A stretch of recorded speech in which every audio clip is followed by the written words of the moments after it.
IAS online class में आप सभी का स्वागत है। आपने कल के क्लास में पढ़ा था व्यंजन के वर्गीकरण को देखा था। जाहिर सी बात है मित्रों, व्यंजन और स्वर वर्णमाला है। इसी वर्णों के योग से ही हमको शब्द का निर्माण करना है, अपनी अभिव्यक्ति करना है।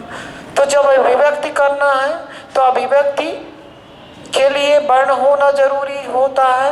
वर्ण हो गए, लेकिन इतने वर्ण नहीं हो पाए जितने मनुष्य को जरूरत थी।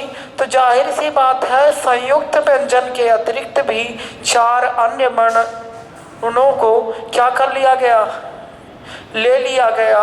अब मित्रों देखिएगा, आगत ध्वनियाँ। ये आगत ध्वनि अरबी फारसी की ध्वनि थी मित्रों। इसमें कहा गया कि कुछ हिंदी के जो वर्ण हैं उनके नीचे बिंदी लगा देना से अलग सारे वर्ण निकल आएंगे। तो 4 वर्ण ऐसे थे, का, गा, जा और फा, जिसके नीचे क्या कर दिया गया, बिंदी लगाने का प्रचलन हुआ। अर्थात ये अरबी फारसी की ध्वनि हो गई। तो जैसे मैंने कहा जफर,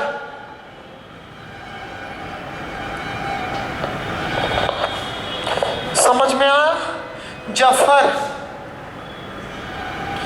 तो जफर का अर्थ दूसरा होगा।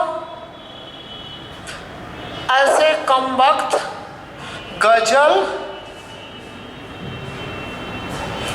तो कहने का तात्पर्य है कि अरबी फारसी की ध्वनियाँ 4 और शामिल कर दी गई और ये 4 ध्वनियाँ अलग से प्रयुक्त की जाने लगी और इनके नीचे बिंदी लगाने का जो क्रम चला मित्रों, ये जान लीजिए, बिंदी लगाने से अर्थ में बदलाव हो जाता है और इस बिंदी लगाने के क्रम को नुक्ता कहा जाता है। क्या कहा जाता है? नुक्ता। तो ये हो गया आपका ध्वनि। अब मित्रों, जो वर्णमाला का ही एक पार्ट है, कल मैंने कहा था कंजक्शन पढ़ना है। कंजक्शन या संधि, संधि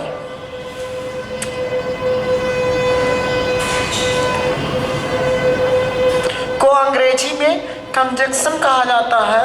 अब समझिए मित्रों, conjunction is also compact the alphabet to the first word is last alphabet, second word is first alphabet, is the compiled to be again to again in new alphabets, it's called conjunction। कहने का मतलब है मित्रों कि वर्ण का मिलाप, वर्ण का परस्पर मिलाप से जो विकार उत्पन्न होता है, जो परिवर्तन उत्पन्न होता है, उसे ही हम संधि कहते हैं। और सरल शब्दों में कहें मित्रों तो पहले शब्द का अंतिम वर्ण, दूसरे शब्द का पहला वर्ण इस प्रकार से जुड़े कि दोनों वर्ण मिलकर एक नवीन वर्ण में बदल जाएं और वह नवीन वर्ण ही 2 शब्दों के योग को करके एक शब्द में बदल दे, उसे हम क्या कहेंगे मित्रों?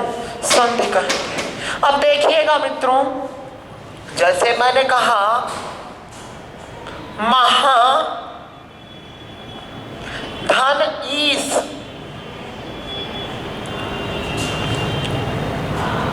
महाधन ईस। फिर मित्रों दूसरा देखिएगा, राम धन आलय।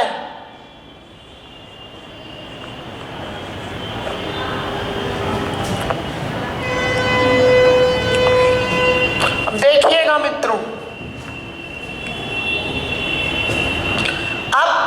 हमको पहले शब्द का अंतिम वर्ण है, तो ये महा जो लिखा है इसको हम तोड़ेंगे मित्रों, तो मह धन आ, तथा दूसरे शब्द का पहला वर्ण ई धन सा। अब पहले शब्द का अंतिम वर्ण मित्रों और दूसरे शब्द का पहला वर्ण, तो दोनों को हम क्या कर देंगे, मिला देंगे, तो एक नवीन वर्ण बनेगा। तो आपको पता है मित्रों आ धन ई बराबर क्या होता है मित्रों, ए। अर्थात ये किस में बदल जाएगा, ए में बदल जाएगा मित्रों। तो अब हम लिखेंगे, देखिएगा, महा धन ए धन सा, तो ये क्या हो जाएगा मित्रों, महेश। महाधन ईसा बराबर महेश, महाधन ईस बराबर महेश। अब दूसरा देखिएगा मित्रों, राम लिखा है, तरा धन मा धन आ, धन आल लिखा है, आ धन लय, तो आ धन आ बराबर क्या होता है मित्रों, बड़ा होता है। हमेशा ध्यान रखिएगा स्वर की मात्राएं लिखी जाती हैं, कभी स्वर स्पष्ट रूप से नहीं लिखे जाते हैं मित्रों। तो क्या हो जाएगा मित्रों, रामालय। एक और उदाहरण देखिएगा मित्रों, अति धन अपि,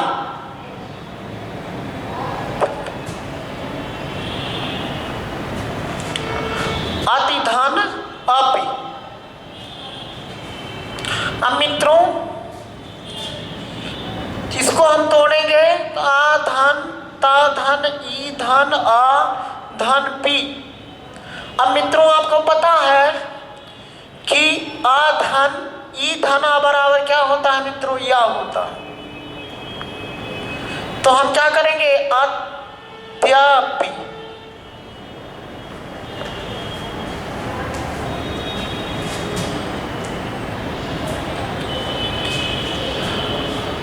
समझ में आया मित्रों। तो देखिए ऐसे ही नवीन वर्ण बनते हैं। तो संधि हम उसे कहते हैं जहां दो वर्ण आपस में मिलकर एक नए वर्ण में बदल जाते हैं। अब मित्रों देखिएगा, संधि के प्रकार की चर्चा करें तो संधि 3 प्रकार की होती है मित्रों। पहला स्वर,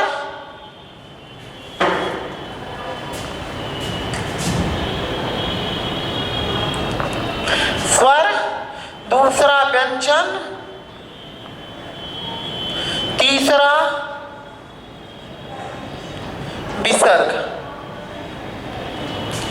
अब स्वर कैसे होगा मित्रों, जब पहले शब्द का अंतिम वर्ण क्या हो मित्रों, स्वर, तथा दूसरे शब्द का पहला वर्ण भी क्या हो, स्वर, और दोनों मिलकर एक नवीन स्वर में बदल जाए मित्रों, तो उसे हम क्या कहते हैं, स्वर संधि कहते हैं। अर्थात जहां पहले शब्द का अंतिम वर्ण स्वर हो, दूसरे शब्द का पहला वर्ण भी स्वर हो, दोनों मिलकर एक नवीन स्वर में बदल जाएं, वह स्वर संधि है। यूं कहें कि स्वर स्वर के मेल से जो विकार उत्पन्न होता है उसे हम स्वर संधि कहते हैं। अब देखिएगा मित्रों, रमेश, देखिएगा रामाधन ईस, देखिएगा मित्रों राधन मा, राम धन आ धन ई स। अब देखिएगा मित्रों आ धन ई मिला के क्या हो गया मित्रों, ए। अब देखिएगा आ भी स्वर है मित्रों, ई भी स्वर है, और जो दोनों मिलके एक नवीन वर्ण में निर्मित हो रहे हैं तो अभी क्या है मित्रों, स्वर है। तो इसलिए हम क्या कहेंगे, जहाँ पहले शब्द का अंतिम वर्ण स्वर हो, दूसरे शब्द का पहला वर्ण भी स्वर हो, और दोनों मिलकर एक नवीन स्वर में बदल जाएं और दोनों शब्द उस स्वर के माध्यम से एक हो जाएं, तो उसे हम क्या कहेंगे, स्वर संधि कहेंगे। अब मित्रों देखिएगा, जो व्यंजन है उसमें पहले शब्द का अंतिम वर्ण व्यंजन होना चाहिए, दूसरे शब्द का पहला वर्ण स्वर या व्यंजन कुछ भी हो और दोनों मिलकर एक नवीन व्यंजन में बदल जाए तो उसे हम क्या कहेंगे मित्रों? व्यंजन संधि कहेंगे। अब देखिएगा व्यंजन संधि का एक उदाहरण देखिए।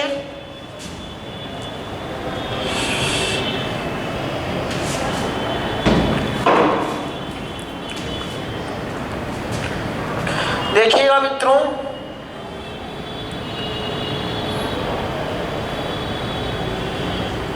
जगत धन ईश,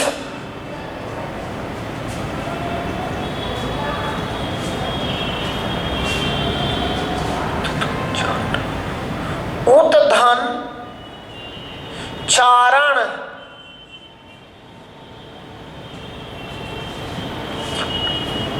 उत धन चारण।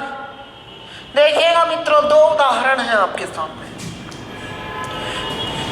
मित्रों, जगत में हलंत लगा है इसलिए यह व्यंजन है, तथा इधर ई है तो पहले शब्द का अंतिम वर्ण क्या है? व्यंजन है। दूसरे शब्द का पहला वर्ण क्या है? स्वर है। तो ये दोनों मिला के द में बदल जाएगा, दी में बदल जाएगा और ये द क्या है मित्रों? व्यंजन है। इसलिए जब पहले शब्द का अंतिम वर्ण व्यंजन हो, दूसरे शब्द का पहला वर्ण स्वर हो और दोनों मिलकर एक नवीन व्यंजन में बदल जाए मित्रों, तो उसे हम क्या कहेंगे? व्यंजन संधि कहेंगे। तो जगत धनीस बराबर जगदीश। देखिएगा मित्रों, दूसरा उदाहरण देखिए। पहले शब्द का अंतिम वर्ण क्या है मित्रों? हलंत लगा है तो व्यंजन है। दूसरे शब्द का पहला वर्ण भी क्या है?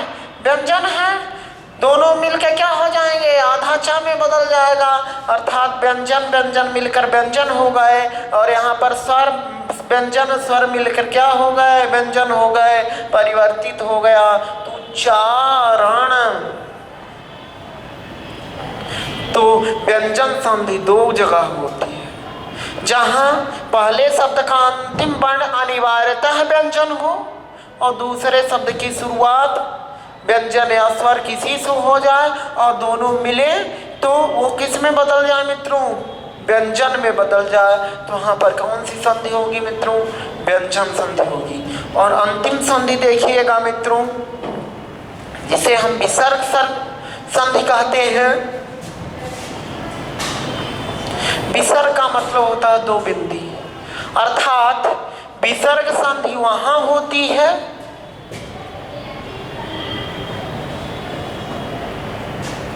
विसर्ग संधि वहाँ होती है जहाँ पहले शब्द का अंत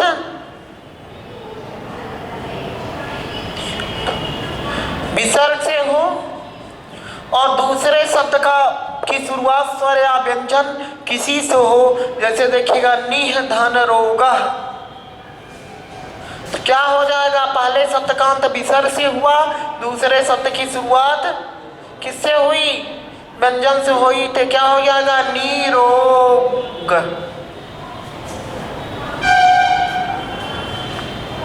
समझ में आया? तो इस प्रकार से ये विसर्ग संधि पहले शब्द की शुरुआत विसर्ग से हो, दूसरे शब्द की शुरुआत अंत पहले शब्द का अंत विसर्ग से, दूसरे शब्द की शुरुआत स्वर या व्यंजन किसी से हो तो क्या होता है? विसर्ग संधि होता है। इस प्रकार से मित्रों ये तीन आपके संधियां हुई। अब इन तीन संधियों के कुछ रूल्स हैं, कुछ रेगुलेशन हैं, कुछ नियम हैं। तो आइए हम एक एक संधि की चर्चा करें। तो पहले आता है स्वर संधि।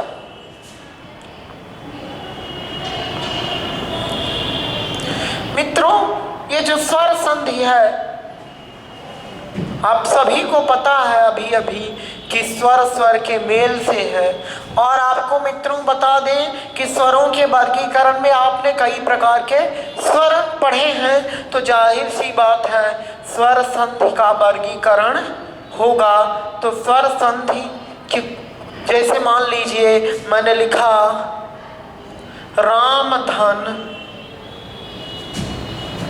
आलय, तो क्या हो गया मित्रों? रामालय। फिर मैंने लिखा मित्रों महाधन उदय, तो क्या हो गया मित्रों महोदय। फिर मैंने लिखा मित्रों एक धन एक, तो क्या हो गया मित्रों एक का एक। फिर मैंने लिखा यदि धन अपि, तो क्या हो गया मित्रों यद्यपि। और हमने लिखा बोधन अनह अन, तो क्या हो गया पवन। अब आप देख रहे हैं मित्रों ये जो 5 उदाहरण हैं ये स्वर के अलग अलग मेल को दर्शाता है। ये जो 5 उदाहरण है मित्रों ये स्वर के अलग अलग मेल को दर्शाता है। आप देख रहे हैं यहाँ पर जो स्वर है वो आ है, यहाँ भी स्वर क्या है बड़ा आ है, दोनों मिलकर एक बड़ा आ में बदल रहा है। अर्थात एक छोटा स्वर एक बड़ा स्वर, दो समान स्वर आपस में मिलकर एक बड़ा स्वर में बदल रहा है रामालय। तो पहला जो रामालय है यह आपको पता होना चाहिए या हो गया है कि उदाहरण जो है दीर्घ स्वर संधि का है। किसका है दीर्घ स्वर संधि का है। अर्थात दो छोटे या दो बड़े समान स्वर आपस में मिलकर बड़े हो जाएं क्या है दीर्घ स्वर संधि। मित्रों आपको देखिए यहाँ पर एक बड़ा स्वर है बड़ा आ और यहाँ ऊ है और आ धनु मिला के क्या हो जाता है वो हो जाता है मित्रों। तो जान लीजिएगा जहाँ ए ओ अर हो वो क्या है गुण स्वर संधि।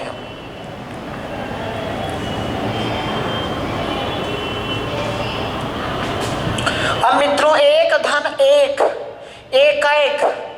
अब देखिएगा मित्रों ए है और ए या है, आ ए आय में बदल जाए एक बढ़ जाए तो कौन सी संधि होगी मित्रों वृद्धि स्वर संधि। कौन सी वृद्धि। तो ए का आय ओ का औ में बदल जाता है अर्थात एक बढ़ जाए तो वृद्धि स्वर संधि। मित्रों अगला जो उदाहरण है यदि धन अपि। अब जान लीजिए ई धन आ है तो या में बदल रहा है तो ध्यान दीजिएगा मित्रों ये यण स्वर संधि है यण स्वर संधि। और बोधन अनह पवन तो ये क्या हो गया अयादि। कौन सी संधि अयादि स्वर संधि हो गया मित्रों। इस प्रकार से आपने जाना कि ये जो स्वर संधियां हैं ये 3 4 5 प्रकार की हैं और हिंदी में 5 प्रकार की हैं। पहला है दीर्घ, दूसरा है गुण, तीसरा है वृद्धि, चौथा है यण, पांचवा है अयाद। हम एक एक को उठाएंगे, एक एक के थोड़े सारे ढेर सारे उदाहरण बताएंगे। कुछ आप भी अपने घर में किताब से करिएगा, जहाँ नहीं आएगा तो वहाँ कमेंट के माध्यम से या एकेडमी में फ़ोन नंबर के माध्यम से बताइएगा। तो आज हम उठाते हैं पहली संधि दीर्घ स्वर संधि।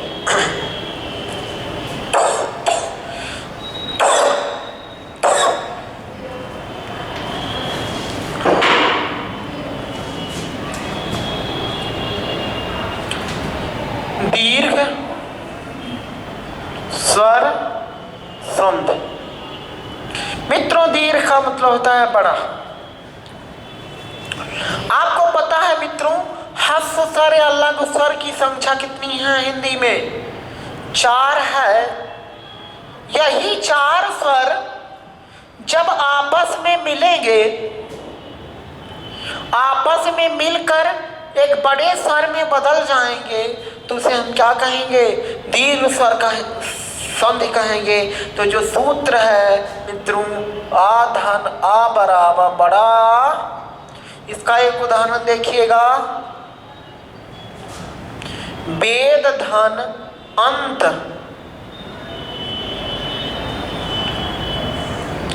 फिर दूसरा है छोटा धन बड़ा बराबर बड़ा, राम धन आलय या हिम धन आलय। मित्रों अगला देखते हैं, बड़ा धन बड़ा बराबर बड़ा, तो विद्या धन आलय। और मित्रों एक और देखते हैं, बड़ा धन छोटा बराबर बड़ा,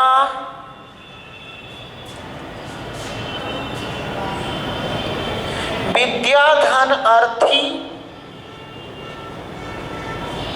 ते चारों उदाहरण हो गए मित्रों। अब ऐसे चार चार आप देखिएगा, ई धन ई बराबर बड़ी, बड़ी धन बड़ी बराबर बड़ी, छोटी धन बड़ी बराबर बड़ी, बड़ी धन छोटी बराबर बड़ी। ऐसे छोटा ऊ धन छोटा ऊ बराबर बड़ा ऊ, बड़ा ऊ धन बड़ा ऊ बराबर बड़ा ऊ, छोटा ऊ धन बड़ा ऊ बराबर बड़ा ऊ, बड़ा ऊ धन छोटा ऊ बराबर बड़ा ऊ। तो जैसे देखिएगा, भानु धन उदय, ये छोटा ऊ की मात्रा है, इधर ऊ लगा हुआ है तो इसको हम बड़ा कर देंगे भानुदय। अब देखिएगा मित्रों, वेद दा में कोई हलंत नहीं लगा है, इसलिए आप जानते हैं क्या की मात्रा लगी है।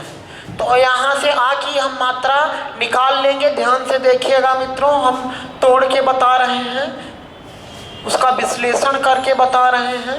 तोड़ के वेद से आ को हमने क्या कर लिया, निकाल लिया, और इधर अंत है तो आ निकाल लिया और यह अनंत रहने दिया।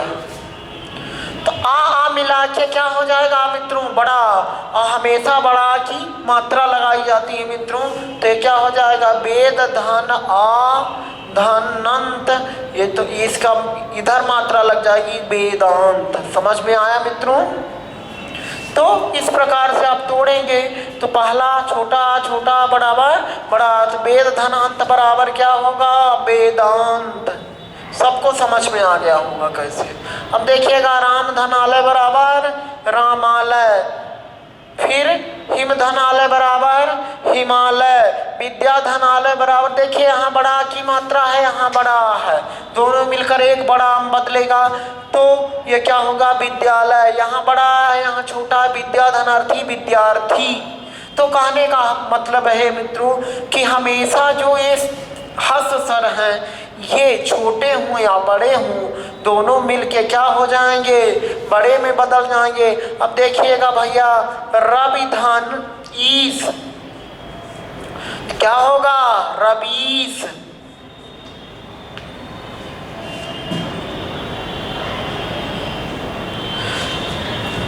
कपि धन ईस क्या होगा मित्रों, कपीस। फिर देखिएगा,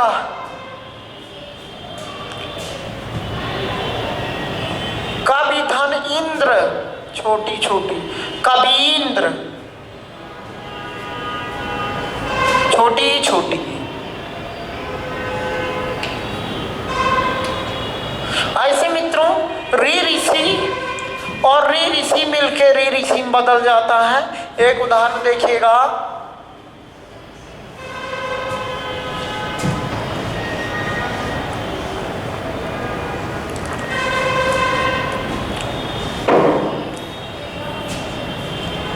एक उदाहरण देखिएगा मित्रों, री ऋषि प्लस री ऋषि इज इक्वल टू री ऋषि। देखिएगा मित्रों, मातृ धन ऋण, देखिएगा मित्रों ये मात धन री ऋषि है, तोड़ देंगे, और इधर री ऋषि है, तोड़ दिया, ये री ऋषि मिलके किस री ऋषि में बदल जाएंगे ऐसे में, तो ये हो जाएगा मातृण। मातृ धन ऋण बराबर मातृणे भी दीर्घ स्वर संधि है। फिर देखिएगा मित्रों, पितृ धन ऋण क्या होगा, पितृण। इस प्रकार से मित्रों दीर्घ स्वर संधि हुई। 4 नियम हैं और चारों को आपने देखा और प्रैक्टिस करिएगा। और अगर नहीं समझ में आएगा तो बताइएगा। अगला जो संधि है उसकी थोड़ी सी हम शुरुआत कर दें, फिर कल पढ़ाएंगे गुण। गुण स्वर संधि मित्रों ऐसी संधि है कि पहले शब्द का अंत हमेशा क्या होगा,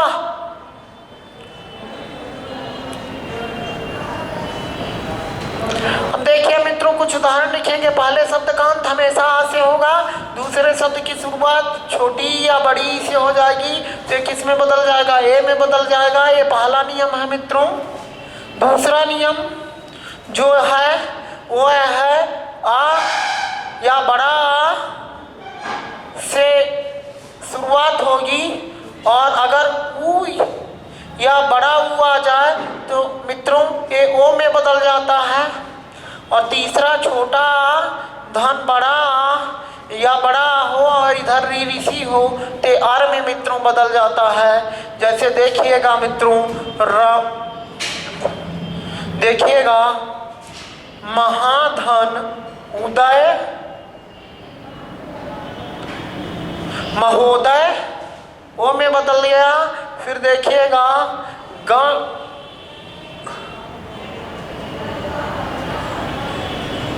गणधन ईशः ईश तो क्या हो जाएगा, गणेश। फिर देखिएगा महाधन ऋषि तो क्या हो जाएगा, ये महर्षि में बदल जाएगा मित्रों। अर्थात पहले शब्द का अंत हमेशा छोटा या बड़ा से होगा, दूसरे शब्द की शुरुआत में बदलाव के साथ उसके स्वरों में बदलाव होगा। इसको हम कल पढ़ेंगे मित्रों। आज के लिए फिलहाल इतना ही। धन्यवाद।